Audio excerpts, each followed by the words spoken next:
अब क्या कहते हैं मुलुकदास जी कि ए मन सभी को सुना सुना कर कह रहे हैं कि उस कबीर परमात्मा की भक्ति कर रहे।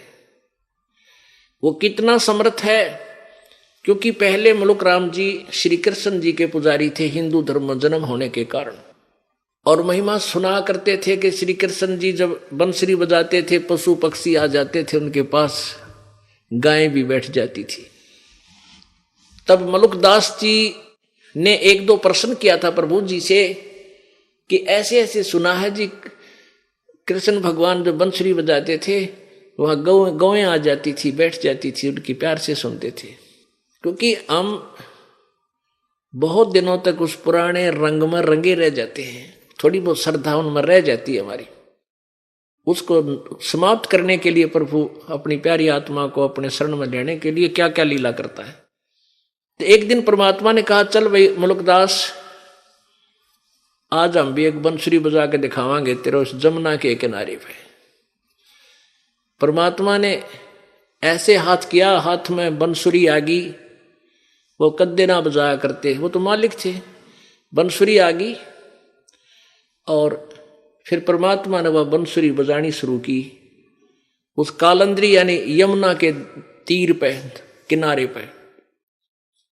कहते हैं ऊपर से आसमान में देवता लोग भी नीचे को आगे अपने वाहन लेकर के आसपास छा गए, और मुलुकदास चारों तरफ देख रहा है। पशु पक्षी भी आसपास आकर के बड़ी शांतपूर्वक बैठ गए, और दरिया का जल भी कति स्टेबल हो गया, डट गया, रुक गया जब परमात्मा ने वह बंसुरी बजाई। उसके विषय में कह रहे हैं एक समय गुरु बंसी बजाई कालंदरी के तीर, एक समय गुरु बंसी बजाई कालंदरी के तीर। सुर नर मुनि जन सब थकत बहे वो रुक गया दरिया नीर, जपरे मन परमेश्वर नाम कबीर। अब तुलनात्मक बताते हैं, तुम श्री कृष्ण जी की महिमा गाते हो, अब कबीर जी की सुन लो। उन्होंने भी ये लीला करके दिखाई, उसमें ऐसा कमाल कर दिया। जैसे दादू साहब जी कहते हैं और संत सब कूप हैं कहते जरीता नीर, और दादू अगम अपार है यू दरिया सत कबीर। तो वो समर्थता मुलुकदास जी भी कह रहे हैं कि कृष्ण जी ने भी बजाई थी, होगी बंसुरी बजाई थी, ये 100-200 गायें भी इकट्ठी हो जाया करती है। और एक दिन परमात्मा सतगुरु जी ने, कबीर जी ने बजाई थी, राय गुरु जी ने। दरिया का पानी भी रुक गया, ये जल भी वहीं रुक गया, नो का नो खड़ा हो गया, और देवता सारे आगे तेरे कृष्ण ते भी ऊपर देख रहे थे। उस बंसुरी की इतनी प्यारी आवाज थी। यहां से तो आपने मरना पड़ेगा, सब कुछ त्यागना होगा, और ये मालूम नहीं कब त्यागना पड़ जाए। ये कोई जरूरी नहीं है कि हम वैसे अटकल से आगे बढ़ रहे हैं कि अभी हो सकता है 10 साल 20 साल हमारी मृत्यु ना हो। अब कोई 60 साल का नहीं सोचा 20 साल तो 80 साल तो जीवेंगे। और क्या पता ये रोज दुनिया की मृत्यु होने लग रही, कोई 20 साल का, कोई 10 वर्ष का, कोई 50 वर्ष का, कोई 60 वर्ष का। तो ये अटकलबाजी हमें डबोरी है। हमने भगवान से डरना चाहिए और याद रखे उस मौत को, प्रथम परमात्मा को और सेकंड मौत को। फिर ना तो बुराई कर सकते, ना चोरी कर सकते, ना ठगी कर सकते, ना बदमाशी कर सकते, ना 2 नंबर का काम कर सकते, कि जाना दिखेगा आपने। फिर तो यहां तो आपने जाना ही पड़ेगा।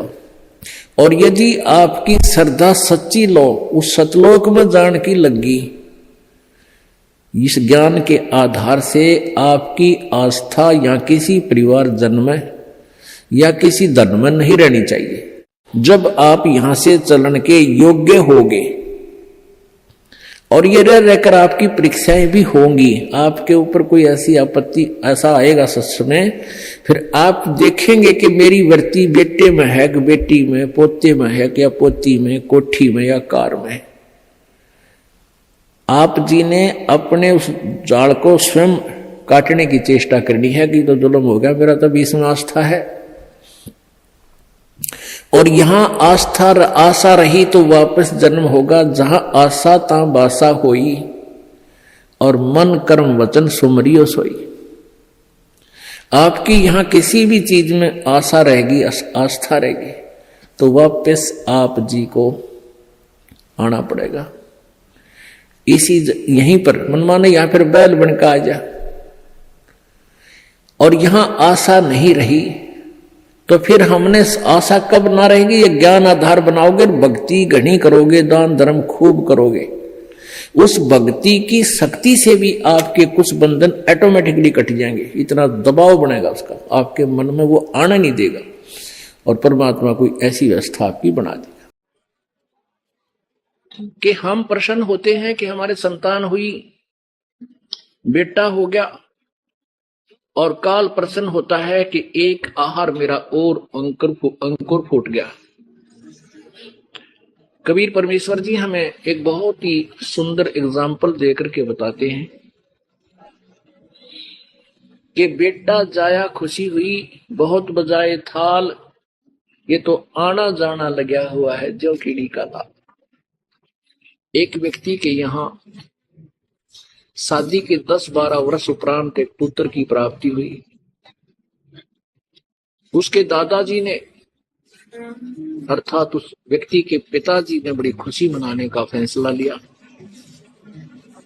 10-12 गांव के व्यक्ति को न्योता, उनको निमंत्रण दिया और लाखों रुपए पार्टी में खर्च किए कि हमारे पुत्र हुआ है, मेरा पौत्र हुआ है। 1 वर्ष के बाद वही पुत्र मृत्यु को प्राप्त हो गया। अब टक्कर मार रहे हैं, रो रहे हैं। परमात्मा कहते हैं झूठे सुख को सुख कहे, ये मान रहा मन मोद, ये सकल चबीना काल का, भाई कुछ मुख में कुछ गोद।